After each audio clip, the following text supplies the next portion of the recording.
Hi, I'm Elizabeth, And I'm Cindy. and we're here with another Feeding Frenzy for the Four Spiritual Laws of Prosperity by Edwin Gaines, a simple guide to unlimited abundance. Right. And we are on chapter 4, Right. goals. Still talking about goals.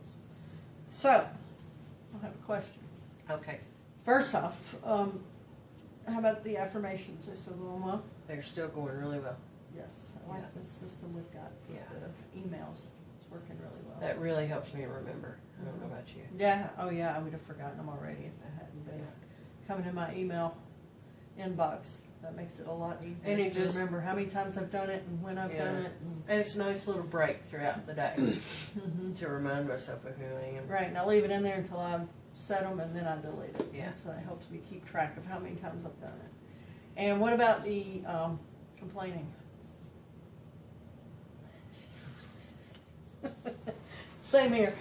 I haven't had a successful day yet. I have haven't you? either. I am working on it. The nasty head cold and other things, it's been difficult. Mhm. It has been difficult. I'll be the first one to say that, but I continue to strive every day. Yeah. So it's been a couple of days, several days since we started the goal setting stuff. And doing it exactly like she said to do it. We went through the list, and that was exciting.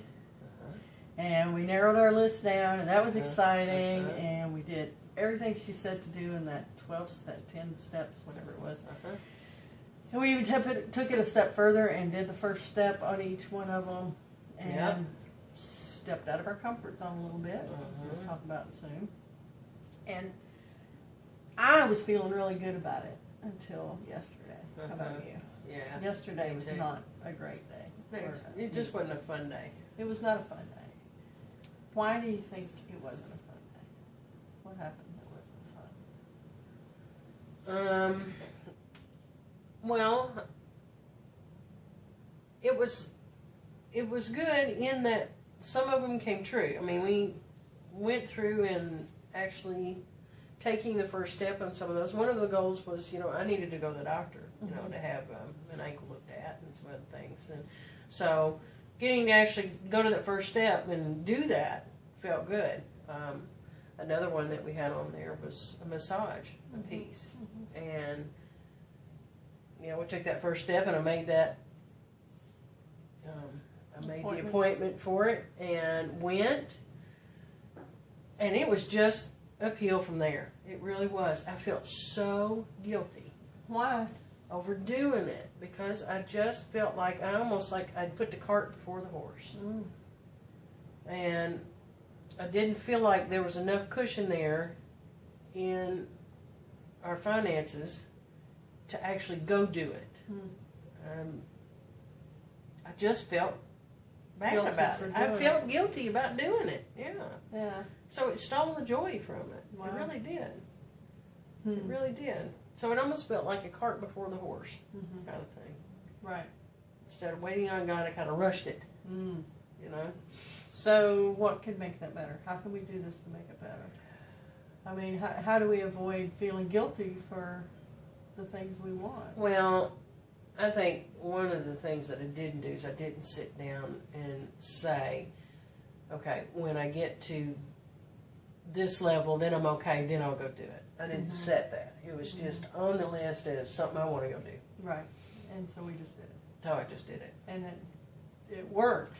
You got the massage, but it didn't feel good because, the massage felt great, but you had a lot of guilt or regret surrounding I did. it. I could have spent the money doing other things. It's not like I kept us from getting something else because of it, but I felt so pulled for other obligations that I didn't enjoy it the way I could have. Right.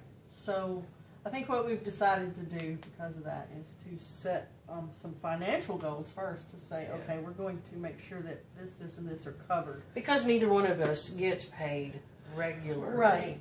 Which makes it a little more difficult. It makes to it a little budget more and to difficult, decide. So instead of just doing it when we want to do it, we've decided on the goals that we set that we will make sure that we have certain things paid for ahead of time. Right. Obligations that we need to meet that will keep us from feeling guilty if we spend it on things we want. Right. How's that? Does that say that good enough. Yeah. And that's just the way it works for us. Because we don't, I believe if we meet a goal and we feel bad about it, then there's no use in meeting the goal. Yeah, We need to feel exactly. good about this stuff.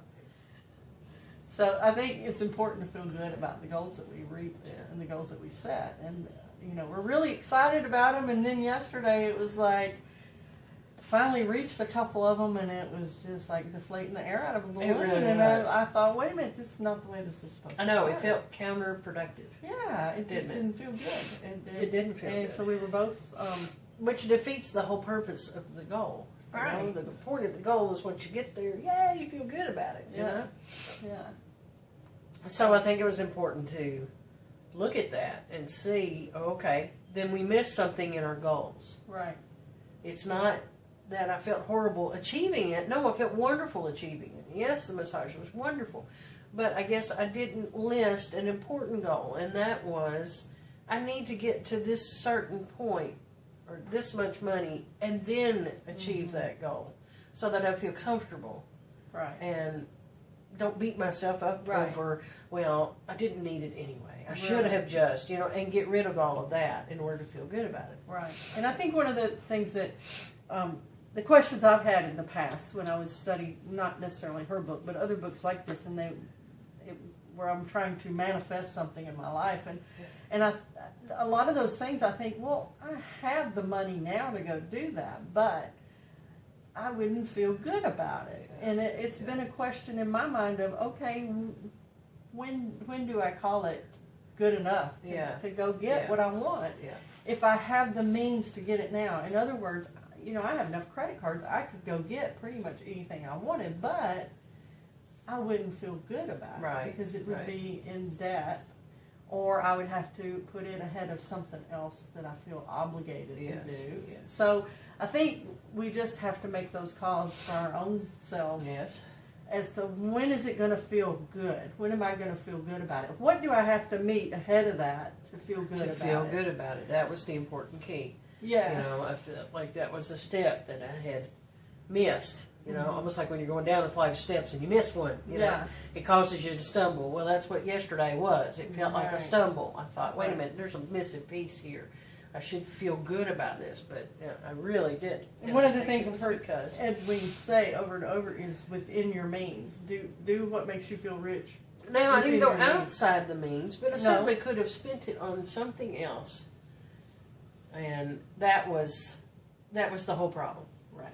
And so we took that from something else that that you felt like we needed more. And my opinion was it was spent the best way it could have been. Yeah. But I get it. It just didn't feel right. If there were other things that we needed too. Yeah. Okay, so lesson learned. Yeah. When it comes to setting goals for us, we're going to make sure that we have financial obligations met to Well, a certain extent. exactly. We're going to put a boundary on that, a limit on that, to say it has to be met to this point. Then we're actually going to assign the next this much amount is going to go to this. Right. And then once it's assigned, I think I'll feel less guilty about it, knowing, no, I'd set this aside. I'd already spoken for this amount to go towards this. But we did that really because some of the other things that you felt bad about came up after. I know, and I know some of it was mine. You know, when I went to the doctor, I incurred 2 other doctor's appointments, which then I felt guilty over getting the massage because now I've got 2 other appointments that I wasn't expecting. Mm-hmm. You know, and I know that's me, and I'm just going to have to work through that. You know? Yeah.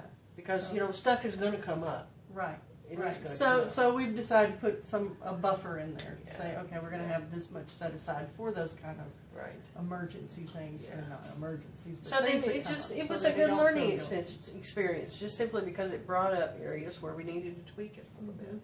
Right. And that's okay. I'm not ready to chuck the whole thing and say, forget it, this doesn't work. It Right. just showed me that, you know, it just needs a little tweaking here or there. Right, right. Yeah, oh yeah, I think in one sense, we failed.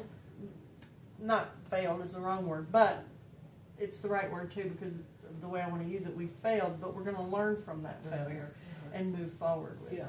Now, the other thing I'd like to point out is that after this happened, and after, for me, I just felt like, This is supposed to feel good, and it doesn't, and it just seemed like after that, every little thing that could go wrong did go wrong, and it was one thing after another, one bill after another, one bad thing happening. I mean, not horrible things, but just little nitpicky things. Just little nitpicky things. And I'm trying to stay positive and stay in a good mood, and then you're trying to stay positive, and neither one of us were, and it was like we're both spiraling at the same time, and couldn't even pick this book up, or couldn't read the goals, or couldn't, just... So it was kind of like, just forget it. It's time to end this day. It's just time to and just put everything away and hit the sack. But I think an important thing was that we both did read through them anyway. Yeah. And even though it was torture almost, having to read through them when you're not in a good mood... We made it. And it's not necessarily that I wasn't in a good mood. I just wasn't in the space where I could dream any longer because I was feeling bad about it. So reading them when I'm not dreaming about it, it's a totally different space. But I honored it because the whole purpose is to keep it in the forefront of my mind. And I know that I'm not going to be upbeat and positive every moment of every day. But I still have a place where I want to be. And so I just decided, okay, fine, I'm just going to read through this. I can't dream through it now, but I'm still going to read through it because this is still what I want. Right. So I've caught myself reading it. Damn it. I want this. Damn it. But I don't By the know way, how. you blew your other challenge. Yeah. No. Exactly. That's why I've not had a successful day yet, because it's been frustrating. It really has been frustrating, even though the dreaming itself has been exciting. And I know this is the wrong way to think about it, but when you think about the lack of it, it's hard. It's hard to see it only in the positive, as if you already have it. And then the first time real life hits and you realize, I don't have it yet. It's hard to stay in that dream state. It is hard, so to speak, especially or on when you that have cloud. Kids and dogs and when you do have, and the little our reality looks like, it's not here yet, and we're still waiting on it to get here. It's hard to stay in that frame of mind. But I will say, usually, when you and I both get in the downward spiral at the same time, we are there for a while. And we weren't this time. No, we weren't. We did good. We did really good. Because we got out of it fairly quickly. It was fairly quick. And we didn't get snippy and bitchy. Yeah, we didn't take it out on each other or the kids or anybody else. Right. We just let each other be in Went that to our space. corners. Well, and we just got over it. You know what I think we did? We realized we're in that space and we can't do anything productive. We might as well just veg out Just the close TV. it down and do something else. Right. The other thing I would like to acknowledge is that we didn't eat a bunch of comfort food either. We didn't. Now, We I were talked about it a fairly lot. good. We talked about it, but we both decided that was the wrong thing to do, and we didn't do that. That's so right. thank you to the course in weight loss. We won that challenge. Yes. And we didn't stay in it long. We called it quits, quit working, and watched TV. Vegged out. Vegged out a while, and then today I woke up a new person. I don't know about you, but Well, I did, and then when the and heck then you got sick. But it felt good to not wallow in it and not stay in it for any length of period. You agree? Well, and it really felt good to get up, charged again, knowing, okay, it's a new day. Right. And yesterday was difficult, but today is a new day, and I know that I'm one step closer to it, and it's one step closer to me. So I'm choosing to trust God again, and I'm choosing for this to not be an issue. Right. Well, I got up thinking, okay, God, damn it, where is it, and why does it feel bad, and just really having it out with God, so to speak, and saying, but you promised, and why, blah blah blah. But then I got to the point where it was like, okay, I have two choices here. I can either wallow in it and feel sorry for myself and whine about it and complain about it, or I can pull myself up by my bootstraps, so to speak, and say, okay, how am I going to take the first step to solve this, knowing that God is going to have my back and be right behind me. but I've got to take the first step, and he is not going to jump in there and solve this for me if I'm sitting here waffling in it. Right. Right. So I've got to do I what think we I put can big do. brakes on the process when we do that I do too. because we're deflecting the energy that's coming. Right. So I remembered exactly what I told you and exactly what you've told me in the past. Is remember who I am, and I am a woman of power. And a woman of power isn't going to sit here and feel sorry for herself, but she's going to get up and do what she can Exactly. to head in the right direction. Exactly. So that's what I attempted to do this morning, and it made me feel better. Mm-hmm. I was still pissed about some of the things that happened and some of the things that are going on, but I feel better because I know who I am. Yep. I'm a child of God, and I am a woman of power. Uh-huh. And so are you. Uh-huh. And so are they. So, Yeah, but that was a good lesson. It really was. It was a good lesson in patience too. yes, it was. Damn it. I don't want any more good really- lessons. Not wanna your just strong do suit, this. is it? I don't want any more lessons. I want to just get this, you know? I We will. I do. I'm not going to quit until we do. No, I'm not quitting. So we're going to chalk it up to a successful failure because we had lessons learned from it. And we we're did just gonna knock a keep couple things continuing. off our goal Yes, we list. did. We did knock a couple things off the goal list. I'm really happy about that. I'm really happy about that. And you had a successful So- massage. I did. Good one. I did. Thank you, Amy. Yeah. Um, Yeah. so it was good. It's still good stuff. It's very good stuff. Very